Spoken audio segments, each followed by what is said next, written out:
So today I got a package in the mail. This package is from Apple. So if we open the box,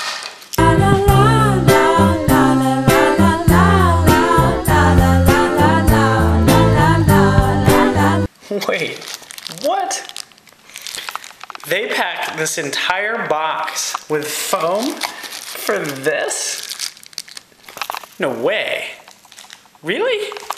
If you didn't know, actually when Apple first released the iPhone, they had power adapters that were faulty.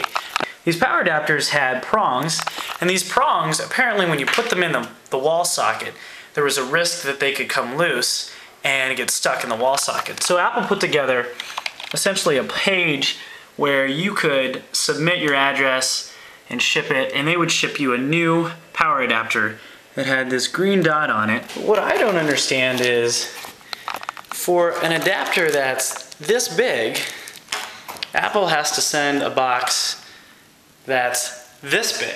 I mean, look at all the padding. You've got all of this just to package this. Something doesn't seem right here.